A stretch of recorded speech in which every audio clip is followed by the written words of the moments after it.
What's up guys, MotoRamble here, and in today's video I'm going to show you how to change your main jet or upjet, your Sinnis Apache 125 or the Mikuni VM22 Carb as it's actually known.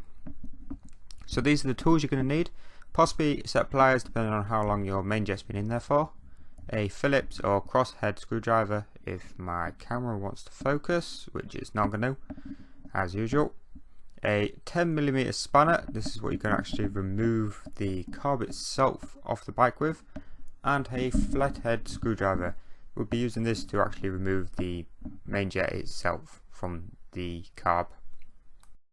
So what you want to do first guys is go ahead and turn off the fuel right here at the fuel tap, put it to the side, and what you want to do is have the engine started and just basically let the fuel in the carb run out.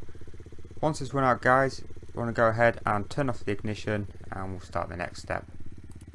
So your next step guys is go ahead and grab your 10mm spanner.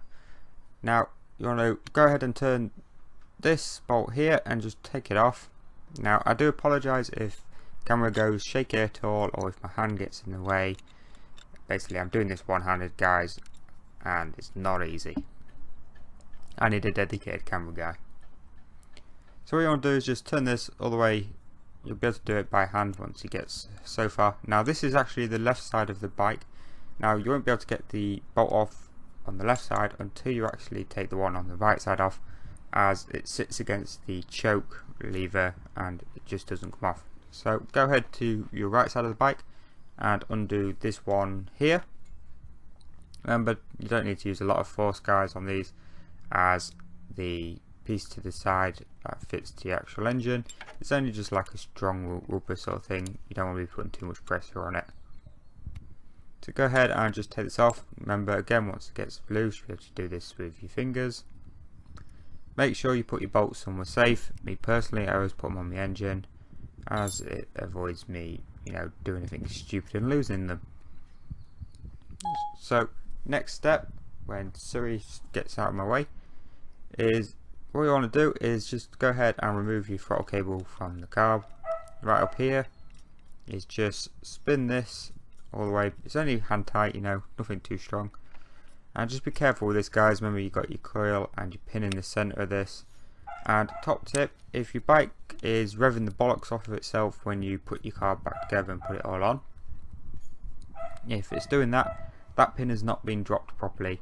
So just go ahead and do it until it's dropped back into the carb fully. Just the solid silver bit, just literally want to spin that until it drops straight into your carb. That's how you know when it's dropped fully. Now we can go ahead and remove this final one from the left side. Just drop that, make sure to put that on the engine for safekeeping. Now we can actually go ahead and remove this off of the bike, but what we're going to do is take the fuel line off first. Just twist this little clip here by hand and just move that out of the way, and then we could just pull this off simply by hand, as it's not on by anything. It will be a bit tight on the carb itself. This is actually quite difficult considering I'm not right-handed. So once you got this off guys,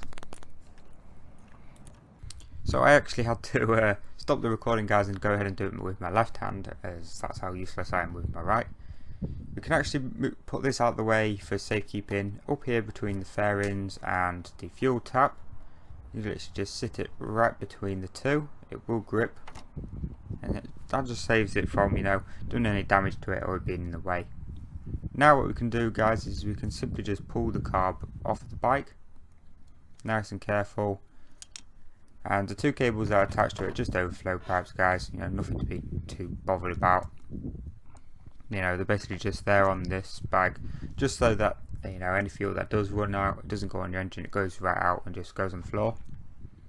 So I'm going to empty any fuel that's left over in the carb, and then I'm actually going to take this inside and do the next step inside, so that you guys don't hear all that wind noise in the background, as it's rather annoying. So what you want to do guys is you want to go ahead and grab your crosshead screwdriver and just remove the 4 screws in each of the 4 corners here on the bottom of the carb. Now I've just done mine, as loose as it goes, just show you where they are. So I'm just going to finish taking these off, just like that. Make sure you put that out of the way and don't lose any of the 4 little screws as they're only small. Now in the center there you can actually see the main jet right there. It's the biggest one. Now what we're going to be doing, guys, is we're going to be grabbing the flathead screwdriver, and I'm going to have to put this between my knees. Again, like I said earlier, I am doing this one-handed, so it's a little bit difficult. So just go ahead and turn this, and as you can see, the whole thing is actually coming out. Now this is why I said you're going to probably need, the pliers.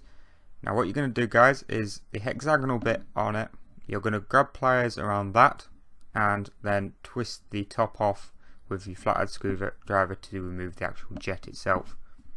So I'll be back once I've loosened that up a little bit, as I'm doing this one-handed. So I've loosened it off a little bit, guys, so that you can see me actually remove it, so you know what I'm on about. This is the actual main jet itself.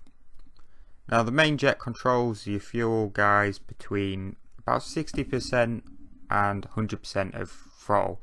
So when you're between 60% throttle and 100% throttle, if it's spluttering or anything like that, it's all controlled by this jet here. Now as you can see, and well, you would be able to see if my camera actually wanted to focus, but the standard one for the Sinnis Apache is 97.5 main jet, or it is for my year, which is 2010. And this one is actually 95, which means that it was changed by the previous owner, or they possibly bought a carb from a different Sinnis Apache from a different year, as they do have 95s in some of the other years. So I'll be changing mine to a 102 because of the modifications that I'll be making. And you simply just put your new main jet in this and put it back into the carb. So you can actually put it in now and then put the main jet in afterwards. Once you've done all this, guys, basically, do the opposite, put it all back onto your bike, simple as that. This is my new main jet here. And as you can see, it's just a 102. And I just got this off eBay, £4. It's nothing much. It's actually really good service as well. It came next day, and it was expected like 2 or 3 days afterwards, but it actually came next day, which is really good, so I can't complain. Now normally they do have the markings on top, but this one doesn't. But I've checked with a friend who has a 102 as well, and it is exactly the same. So I definitely know it is a 102. So I hope this video helped, guys. Remember to hit that like button and subscribe for more. If you have any problems at all, do let me know in the comments below and I'll try to help you out. Also, you can follow me on Instagram as well, guys, at moto_ramble.